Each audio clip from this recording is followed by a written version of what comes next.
We're going to be talking about everything I know about designing a sales process. There's a big problem when you don't have a structured sales process that we're going to solve today, but there's three core ones. One is you're going to lack consistency across your reps. This is probably the biggest problem, and maybe you face it. If you had, throw it in the chat here so other people know they're not alone, where you might have three sales reps. One of them does well, the other two don't. Or maybe you have one sales rep that has done well historically, but then you've gone through and you've churned a lot of other reps because they weren't able to perform. That is lack of consistency. That's one of the problems of not having a structured sales process. The next thing here is that your process will change a lot over time. When you don't have a structured process, things start to drift and you stop doing things that might work. Maybe you double down on things that you think are going to work, but they don't end up working. But since you don't have any core structure, you're not doing this with real thought and real intention. It's just drifting that way, which becomes a big problem because you can't repeat it. And then final problem here that I don't think is worth mentioning is you don't have the data in order to optimize your sales process. And this is key. What I'm going to show you here in a minute, how I want you breaking down your sales process, is really going to allow you and your team to follow something that you can rely on and also measure. So then that way you can get data and make decisions on where you need to focus to improve your sales results. It's not a magic bullet where, hey, we tried this thing and it worked. Yay, we figured it out. It doesn't work that way. You start off by getting a little bit of traction. You stop doing what doesn't work. That's the easy part, by the way, because you just stop doing it. It's not working. What's the hard part? Something's working, but we don't know why. The data tells us why. Data tells us where we need to focus. Data will allow us to double down. And that's what I really want you to focus on here. So those are the three problems. We got a lot of opportunities here too. Having a structured sales process creates this link between actions and results. And that might sound fine to you right now. You might be like, yeah, of course it does. I get it. But the power of understanding that link cannot be understated. When you know if that a rep, an SDR or a sales rep does X, they will achieve Y, the entire game changes. Because now we can start playing with the numbers. Hey, what can we do to enable rep one to do more? Or what can we do to help them increase this number like rep B has? Right? You can start playing with the numbers and really start focusing on your coaching and your process. Really, really important here. The next opportunity is it allows you to make data-driven decisions. I talked about this earlier. You need to let the data drive the decision-making. But a lot of us walk around blind. I did too. When I first started running a team, I had no idea anything about data. I dropped out of college to do stand-up comedy. Okay? It's like data. I failed every math class I was ever in. But by learning the data, which was part of my journey, I did a big math error in front of the executive team. I've told the story before, but I did a big math error. It was really embarrassing. I chose to fix it. And then I figured out how sales data is really the missing link to be able to identify exactly what's preventing the team from hitting their number. And when you know that, you have full control of your sales process, and that's very powerful. And the final opportunity here is reps know what they have to do to be successful. This is one of the poisons of sales teams. If I go into a company and I talk to their sales reps and they don't know what they have to do on a daily basis in order to hit their number, most likely, in every case I've seen, the team isn't hitting their number. Because the reps don't know what is required on a daily basis in order to hit the number that I've been given. So you need to have that. And when you have it, everything changes. Because now you're repeating a workflow. You're not hiring and hoping that the rep works out. The promise for our conversation here today is that you'll have a framework to map out exactly what has to happen in order to get a deal done. This is my promise to you. I'm going to give you a framework. What needs to happen from deal creation to getting a deal done? Now, three core principles for that are: one, it must be objective. Okay, so we need to have a sales process that is not changing based on how the rep feels. It must be objective. It did or it did not happen. Very important. The next principle here is it must be flexible. The truth is, buyers buy how buyers buy. And you need a sales process that follows a structure that you're putting forth, but is flexible enough so when the buying process changes, you can adapt to it and still be able to measure everything. Very, very important. And then finally, it must be measurable. We must be able to measure where the drop off is. So then that way we can figure out where we need to focus in order to improve our sales results. How do we do all of this? Good question. It's called the Sales Process Designer. And there's a couple of things that we're going to focus on here. The first are deal stages. So we have deal stages here, which are the actual stages that deals are in, and they're critical for getting information from your sales process so you can identify bottlenecks. That's the key. By having clear stages that a deal goes through, you can see which stage are we having the most trouble in, because that's where most of our deals go dark. Many sales organizations, in my experience, keep their deal stages way too ambiguous. This is a big mistake. So for example, they'll use general stages like demo, close won, close lost. That's it. Now, for some sales processes, this might make sense. It's a very transactional sale. If you're doing one call closes, maybe this works for you. For most organizations, this does not work.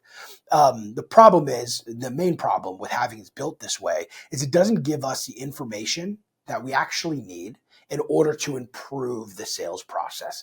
That's really the issue. There are things happening within the stages that should stand alone so we can measure it, but don't. So everything is blended and therefore we don't actually know what happens. So what we might do is we might be focusing on part of the demo script that doesn't actually impact results because maybe there's a second call that we're not considering here, that type of thing. And I'm going to go through an example of this in a minute. The next thing here is the deal stages. They should actually represent your sales cycle. It's really important.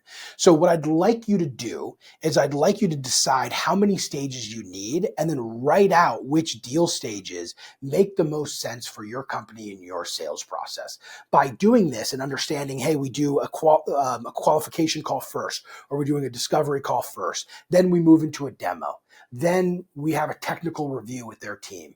Then we have a negotiation call or a proposal call. Then we send them a contract. Then they sign.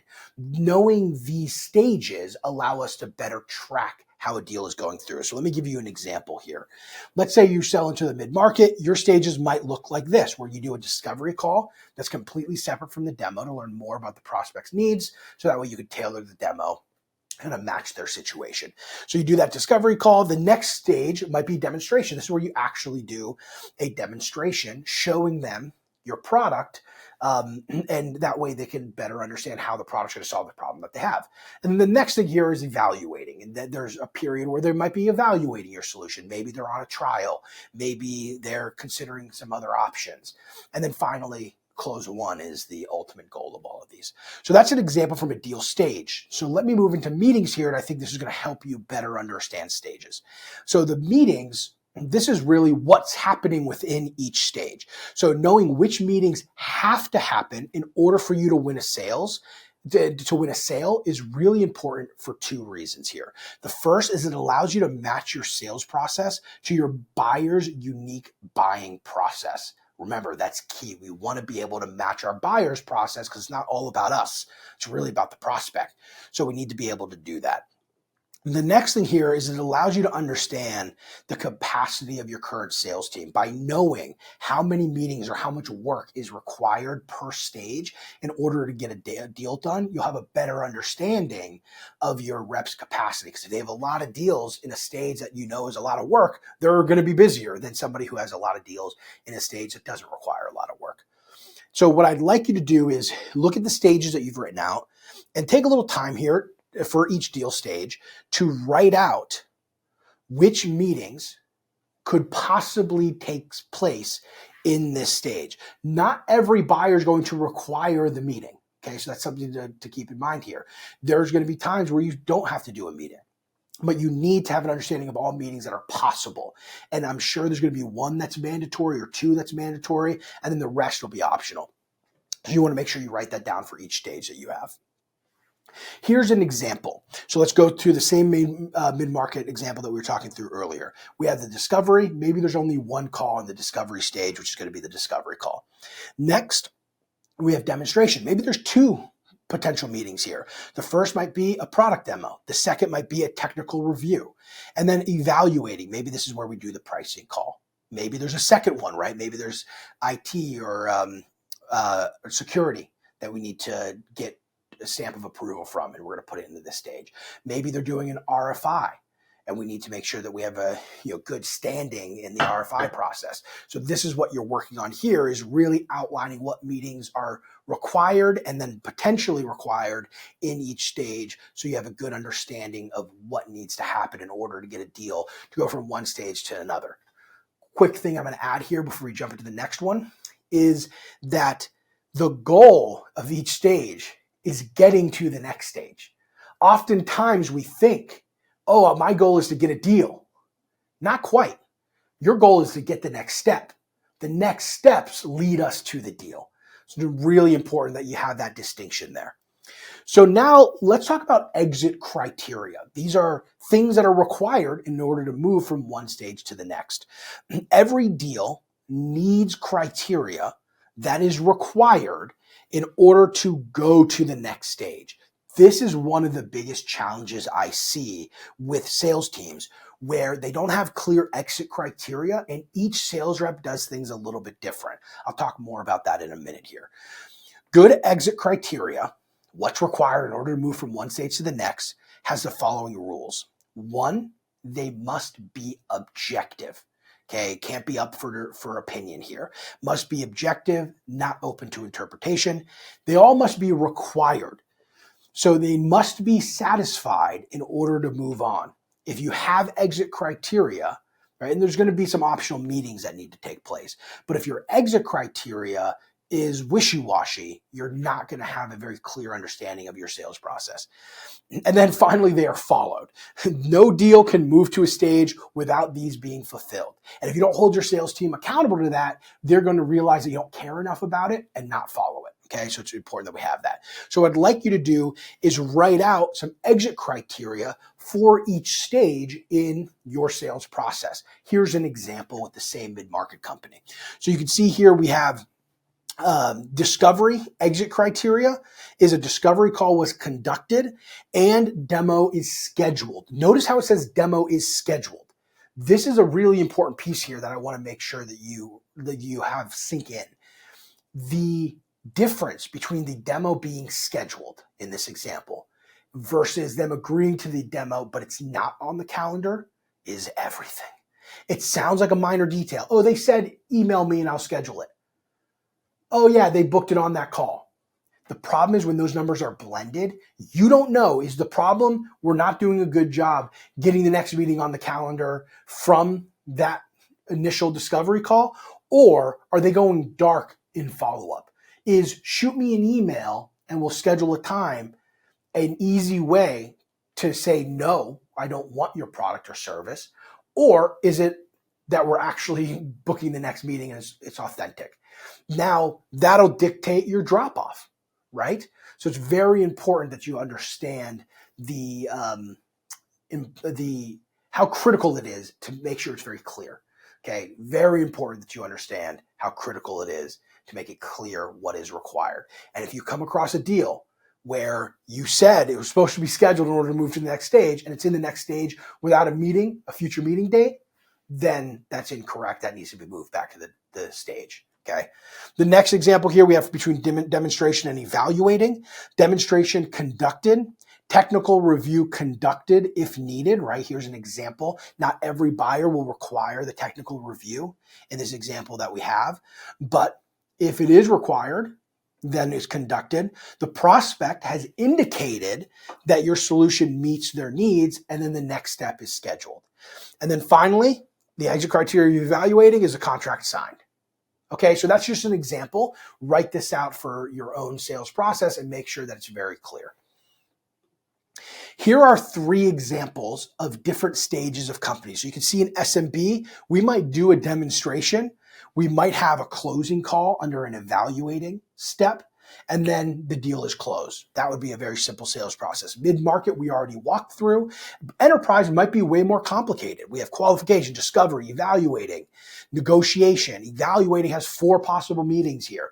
Yours might even be more complicated than that if you sell into larger enterprise organizations. The key here is you're building out what your sales process looks like. And here's what's nice about doing it in this way. You can look at it and say, okay, if I have a sales rep with a lot of deals in evaluating under enterprise, I know there's a lot of work involved in working enterprise deals that are in our evaluating stage. There's 4 possible meetings there. So that rep might be busy if most of their deals are in that stage. But then I have another rep, most of their deals are in discovery. I know it shouldn't be in discovery very long. I know that rep has more time, has more capacity. Very important. You can see it visually, which is nice. So why does all of this work here? The first thing is that it covers all of the important areas of building a repeatable sales process. The next is it makes it really easy to identify gaps. And then finally here, it forces you to actually build a process. And that is what's required in order to have a repeatable sales process that you can scale. Now, real quick thing I want to cover with y'all today before we jump into Q&A. Having a structured sales pitch is very important, right? For the demo, for the sales call. Like, I want to make sure that as your sales team is going through the sales process, they have a structured script that they're using for their demo. And there are a few reasons why this is important. One is a better experience from the customer's perspective. I'm sure everyone here has been on a demo where it doesn't feel like the person doing the demo had all that much experience, or it felt super casual. And then you've been on demos where things were really rock solid. It's a better experience. It also allows you to optimize and practice on an individual basis. By having a structured script, your teams can practice very well. You can also optimize that script, optimize that demo structure, which improves it over time. And then it also allows you to align your team and get everyone on the same page. This is another really important piece here, because by having your team on the same page, following the same process, both for the sales process, which we talked about today, but then for the demo itself, you're going to have a lot more consistent results, and you're also going to better be able to identify where they need to improve. And let's get to Q&A. You would include discovery call already in the deal pipeline. For us, only qualified leads go into the deal pipeline. So yeah, I don't think a discovery call is required for a lead to be considered qualified. If your sales reps are talking to a potential customer, then that should be marked as part of our sales process. Now, if there's a qualification issue, like let's say you have SDRs cold calling and they're booking meetings with folks that don't qualify, those need to be objective qualifications. And they either followed the objective qualifications or they didn't. If you have an issue where we're talking to a whole bunch of disqualified people, a lot of times it's because the qualifications aren't clear enough, because that shouldn't really be happening. If we're going to be scheduling a discovery call, it needs to be tracked as part of the sales process. Your sales team is spending time on it. So that's a really important thing to me. What I often see is people have qualifications like, do they have budget? Not a great qualification to me for an early part of the sales pipeline. It's very objective, or excuse me, it's very subjective. Does a prospect tell you they have budget or not? They might say they don't have budget, but they actually do. The rep might not have even really asked it in a good way, and is just assuming they don't have budget. Like, there's too much there. So I want really objective qualifications, and any call that a sales rep is doing needs to be in the sales pipeline. They're spending time on it, and it's taking away from their capacity. So you need to understand how effective those calls are. So what I would encourage you to do is have that discovery phase and see what the drop-off is. Sean, what stage do you consider a prospect qualified versus unqualified? Excuse me, the very first stage. Now, there's going to be a qualification threshold in that first stage always, but then there's also how the meeting gets booked. If you have an SDR that's doing a lot of the qualification on the front end, we should see very little disqualification at the first deal stage level. That's not always the case. Sometimes you need to tweak the qualifications. Sometimes it's more complicated and you don't want the SDR fully qualifying. That's fine. We're choosing to measure it, and we're going to have a goal percentage of drop off there due to disqualification because the qualifiers are more complicated than the SDRs can do. That's totally fine, but we're deciding that, right? It has to be intentional. It's a number that we're looking at, and there's a number that we're okay with, and then there's a number that we're not okay with, right? So that's how I look at qualifications. It's incredibly important. Now, if you have inbound leads coming through and a lot of them are disqualified, we might need to consider adding an extra question to the form. Maybe they're signing up for a trial, and there needs to be another question for the trial sign up that would help you better qualify them. There's other ways that you can get around it. But there's nothing, look, if your only way to qualify is on a meeting with somebody, which I might push back on a little bit, but let's say that that's true. You have to be on a meeting in order to understand if they're qualified or not. Then we're okay with a big drop off from deal stage 1 and deal stage 2. But we need to be measuring it. It needs to be in the sales pipeline because it tells us what the reps are actually working. What are they spending their time on? Not enough sales organizations understand the capacity of their sales reps. And I want to make sure that everyone here understands that we need to see that information so we can determine if our reps have capacity or not. That's a great question. Kyle, what do you think of customized products? For example, my company builds customized automations for several areas of the company. Every process is so different. The process isn't different. The contents of the process is different. Your meetings will sound different. Now, there might be some meetings that some companies need versus other companies. You build that out just like I showed you. So you have the different deal stages, and the deal stages have the mandatory meetings and then potential optional meetings in order to close certain deals that require that kind of meeting. So the process itself at the highest level of those stages should not change. The contents of those stages might look different. So for you, you might have a lot of optional meetings based on what service you're providing. That's totally okay. The exit criteria would have to say, if this, then you can move it to the next stage. If this meeting did not take place and it was required, you can't move to the next stage. That's how I would handle that. Do you ever split discovery and demo? Yeah, most of the time we do. When we don't is really for more transactional sales. So if your product that you're selling is $5,000 or less a year, then you probably want to keep the demo and the discovery together, and you want to do more of an hour demo and try to have a tight of discovery as you possibly can. But we split it quite a bit. What content would you share at each stage? The most relevant content. So if you've just done a demo, and you want to, after the demo, you're going to send like a follow-up call, which sort of summarizes what value they're going to see, et cetera, et cetera. You also want to share content that's relevant to somebody who's at that stage. If they're evaluating other providers and you have some kind of tool that they can use to help them better understand their requirements, that might be something you send them.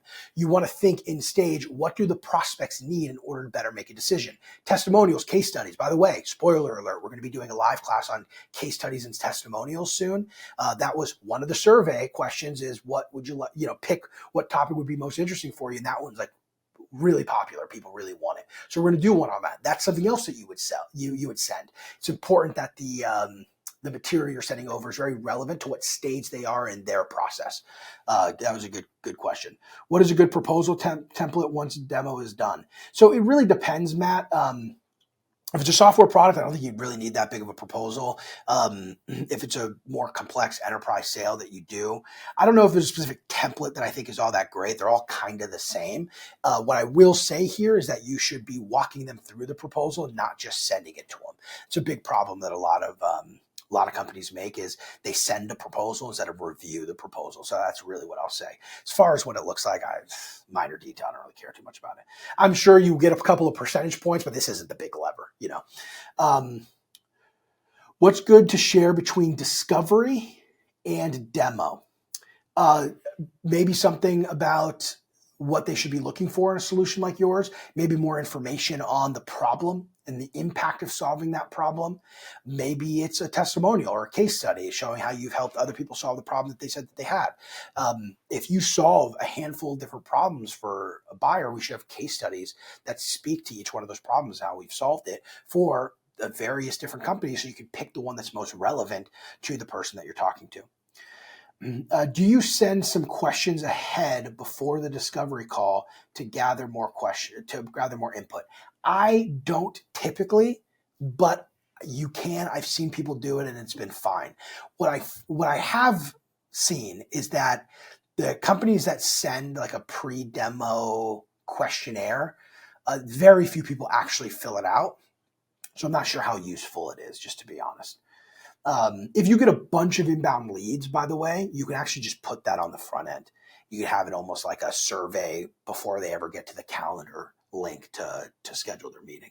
That'll increase the quality of the inbounds. What is the best way to find an SDR? Oh, a couple of things on SDRs. Cool question. First of all, I prefer SDRs that don't have SDR experience. And because of that, I generally hire right out of college. Or if I stumble upon somebody that has really good energy, like for example, I tried to hire somebody who works at Enterprise Rental Car over here because she was like so awesome and organized. And I'm like, how much is Enterprise? I even Googled it. I was like, how much do people who work at Enterprise make? It's just like nothing. I was like, oh, okay, cool. So you can find talent like that. I prefer fresh talent that does not have experience as an SDR. Okay. How do you handle tire kickers? I don't handle them. If they've kicked the tires, they're gone. You handle people like that by making sure you schedule the next call on the call with them. And if you don't, you do your normal follow-up stuff, but they're probably not going to move forward. I'm not too worried about tire kickers. It's not, they're always going to be there, and it doesn't matter to me because I have a process that I'm following. And if they want to exit the process anytime, they can exit. And I'm very upfront with people. If you don't want to work with us, don't work with us. Not a big deal. I have no problem with that. We don't need this and I feel like this might be a bit contrary to a lot of advice that you get, but we don't need this like urgency and this intensity to get a deal all the time. Like we can operate with urgency without feeling the emotion of urgency, right? Oh, you guys are wasting my time. This is your job. You're a salesperson. You talk to people.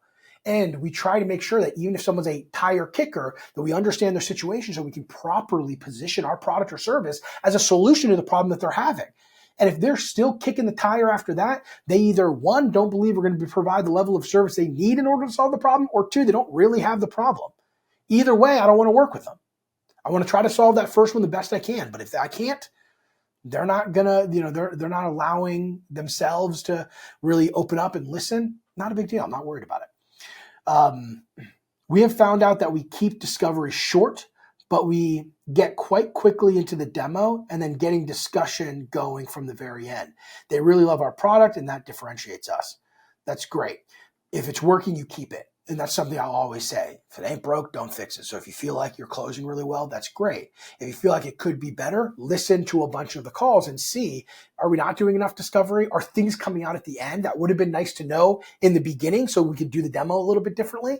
If yes, then add questions around that. Add some discovery questions around that to better understand that so you can tailor the demo. That was what I'll say to there. Do you give out price ranges in the discovery to understand if they are willing to invest into services or not? There's a lot of, you have to do what works for you. There's a lot of debate on this kind of topic. I always give pricing. In cases where you don't want to give pricing without them seeing the demo, which I think is pretty common, then I would not give it. But if they ask, I would tell them. I'm always open with pricing. I feel like it's weird to hide pricing when people ask for it. Do you share the process with your prospects as well so they would be aware of what the process looks like? Yeah, this is a great question. Kinda. There's something called it's called the Mutual Action Plan. I believe it's on our website. If you go to Vamvouris.com, go to resources, it might be there. I think it's there. But either way, it's called the Mutual Action Plan. And what that is really laying out the milestones that are required in order for a deal to get done. Generally, you do this if you sell into enterprise. For the prospects of any size, yeah, you want to tell them in the beginning of the demo, or the discovery, in the beginning of every call, we do an upfront contract and it explains what the next steps will look like. So we want to be very upfront. So we don't want any surprises. It's really, really important. Kyle, what do you suggest for me? My company deals in SMB and I'm a new here and do not have any process set up. What should I focus on? Well, you should definitely send them to our events page and tell them to start going to this stuff. They don't have a process. And then what you should do is control what you can control. If you have enough meetings, just focus on what does this meeting have to be in order to get to the next step, and just obsess over that. If you don't have enough meetings, then as much activity as you could possibly do, and then push your leadership to try to put a better process in place. What is the best way to structure a sales team? So everybody's different. Here's general guidelines. If it's an SMB sale, generally you get more efficiency by having more SDRs than AEs. And that's where you'll generally see 2-to-1 ratios, 2 SDRs to 1 AE, 3-to-1 even. I mean, I've had a client that it was a 4-to-1. So what you're really doing is you're load balancing based on AE capacity. Now, the reason why this works is because you reduce your cost of sale, because you're spending less money to acquire meetings when an SDR is doing it versus an AE is doing it, because you pay AEs more. So that's something to think about there. Generally in mid-market that have a little longer deal sale cycles, like maybe 3 to 6 months, then I generally see a 1-to-1 SDR to AE ratio. And then for enterprise sales, generally you have more AEs, less SDRs, sometimes no SDRs at all. Early on, it might make more sense to have 1 AE, depending on what you're doing to schedule appointments. If you have decent kind of inbound flow, I think that's good. What ends up happening when you have a full cycle AE, so someone who's responsible for booking appointments and closing deals, is you generally get pretty spiky performance. Not always, but generally you do, where 1 month they'll book a bunch of meetings, not close a lot of deals. And then the next month they don't book very many meetings, but they close a bunch of deals, so they feel great. And then the month after that, it just repeats, because when they don't have a lot of pipeline, they spend more time prospecting. When they do have a lot of pipeline, they spend less time prospecting. So it ends up creating these peaks and these valleys. Some reps are better at working through that than others. Hopefully that was helpful. If you have more detailed question around that, or you want to tell me about your situation specifically, I'll help you get a better answer. In your experience, how long the sales cycle is for a $120,000 a year product? So it depends on how many departments you're selling into and the types of company you're selling it to. So of course, if you sell $120,000 product to a small business doing $3 million a year, that's going to be a longer, tougher sale. If you're selling this to a more mid-market enterprise company where this is the type of investment they would expect, I mean, you could be looking at 3 to 6 months, so it just depends.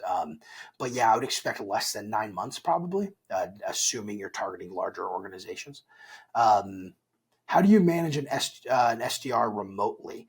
It's pretty tough to manage SDRs remotely. What we do, or what we recommend, is have a morning sync every single morning that's virtual, and then have every SDR fill out an activity sheet at the end of the day. So we have one on our website, it's the SDR tracker. It's in the resource section.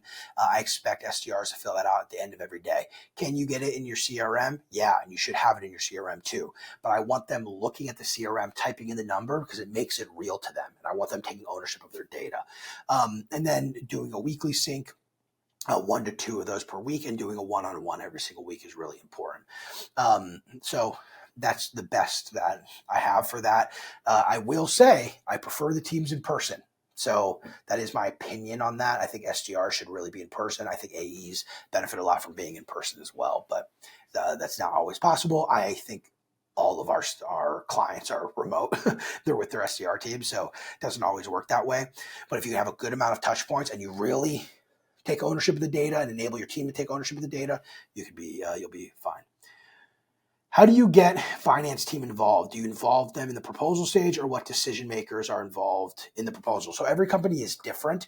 Generally, what I would recommend doing is making sure you understand the buyer's requirements. When do they need finance involved? When do they need legal involved? And you build out that mutual action plan with them.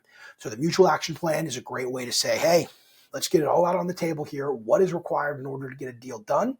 And then you say things like, so what about finance? When should they be brought in? What about legal? When should we get started with legal? When do you think is a good time to do that? When do you need this solution implemented by? And you work backwards and you figure out what's required in order to hit those milestones. Is it possible to have an SDR completely based on lucrative commissions? Can't afford to pay SDRs, but need to build a sales team. I don't like commission only. At all. So is it possible? I've heard people doing it, but I've heard way more horror stories, and I have heard good stories. And if you can't afford an SDR, I don't think you should have an SDR. I think you should be able to pay somebody a base salary and commission. Also, the caliber of talent you get is very different.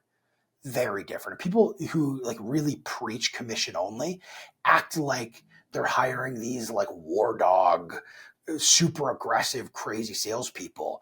And I'm going to be very honest here. And, this isn't like the nicest thing to say. My experience with companies that have commission only reps is that the reps aren't all that bright. And if you don't have to be all that bright in order to sell the product or service that you're selling, maybe that works for you. If it's just follow the script, don't break away from the script. But generally, in order to sell, like, who do you want talking to? Let's say you sell to CEOs of mid-market software companies. You need somebody who has an executive presence. And it's a different caliber of talent that has that kind of presence. Commission only, like, let them sell vacuums. There's nothing wrong with that either. Like, I don't think it's a bad thing. I'm just saying, for the teams that I work with, if you're selling software, if we're selling higher ticket items, if we're selling to more sophisticated buyers, it just doesn't seem to be viable to me. So it's my opinion. It's from what I've seen. I've seen a lot of it. So take that for what it's worth. Contract negotiations. I feel that we want to build a lean tech company. Then I feel that contract negotiations are a waste of time, as 90% of deals are closed in that phase. Do you do it yourself or leave it to somebody else? I'm assuming you mean contract negotiations, like going back and forth with their legal team and they're redlining stuff and they don't want this in it, they don't want that in it. Look, you want to be as lean as possible, but if the amount of time that's being spent in contract negotiations is taking away from your kind of top of the funnel activity or moving other deals through the pipeline, then yeah, maybe it's worth having somebody else manage that for you. Another option you have is to keep it there, depending on your deal sizes, and hire another rep, and then keep letting the reps manage the contract negotiations. But generally, I would try to get your sales reps out of contract negotiations if it's taking a ton of time. Do you have some automation built into CRM between stages so it would make automated tasks or templates or whatever is moved to the next stage? Yeah, you can if you have it really structured like that. Usually no, just to be honest. Like I want the reps sending a lot of the emails. Now, sometimes we have like an automated sequence, and when a meeting completes, they get these follow-up emails. Like, we definitely do that.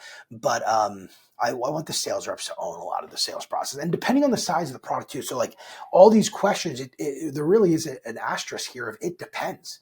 So if you sell to really large organizations, I want the sales rep to be heavily involved in every email that goes to that person. I want that email to be tailored. I want the email to speak directly to the buyer, right? So it just depends. Do you use OpenAI for some steps to automate the flow? Not really. We'll use, like, if you're not doing call recording, that's huge. And the AI call recording is great. There's a tool that we use here that's crazy. It's called Glyphic. Gliphic, I believe. Glyphic's incredible. And it's kind of your standard, we're going to listen to calls, we're going to transcribe it, we're going to create auto notes and stuff. But they also have a chat interface per call. So you can ask it questions like, what % chance do you think this person's going to buy? What do you feel like their interest level is? You can ask, like, what are all the pain points that they mentioned? I think that by default they show you, but you can ask all these questions. But then the next level is you can do that on a company level. So you can say, hey, across all the calls I did with ABC company, what were the positives and the negatives? What do you think could possibly hurt this deal? Really sweet. It's called Glyphic. It's very good. If we have many modules that can be interesting for the prospect, do you present everything or only the simple one? Okay, I love this question. Or only the simple one to have a first project and sale the others later? So, great question. Again, it depends.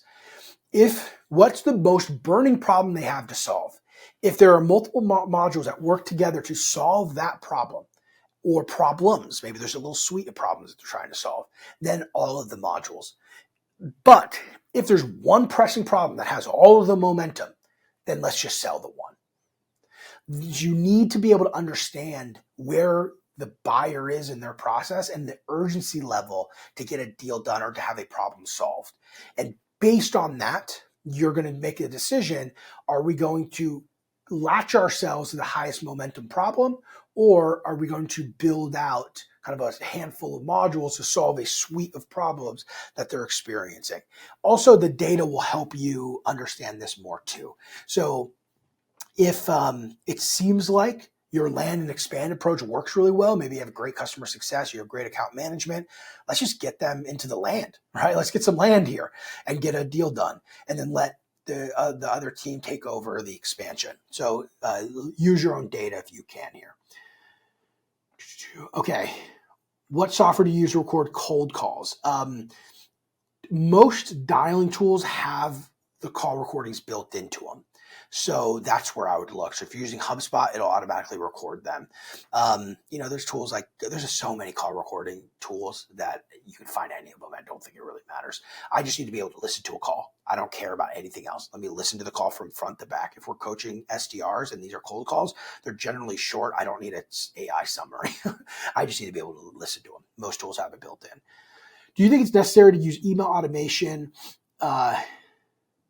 outbound companies like Apollo AI when you already have CRM systems like HubSpot that provide emailing campaigns? Trying to understand the most effective or efficient way to begin lead generation without overspending. You need leads. So let's remove all tools for a second. Leads. Your lead list is the strategy. When you're first building out your outbound, the lead list is the strategy. Spend 5x time and money than you think you're going to spend on the lead list, and you're going to yield better results. So lead list, incredibly important. Spend all of your time and energy there. Get as high quality leads as possible. Put those into HubSpot and you're totally fine. You don't need Apollo. Apollo, you need, if you don't have a way to do it, which you do, you have HubSpot. Or if you need leads, because Apollo has a bunch of leads. So I want you to spend a lot more time on the leads and make sure you have a quality lead list that the team is reaching out to. Cold email, you got to be careful with deliverability and stuff. You mentioned cold email here or email automation. I want the team cold calling too. Cold calling across all the clients I've worked with is the most effective channel. It's been the most reliable and the most effective channel. I would do it, and I do a whole lot of it. Really, really good. Not really a question, but you're banned. No, joking. I'm going to leave. I'm going to go spend time with my family. And if you need anything, never hesitate to reach out. We'll talk soon. Bye.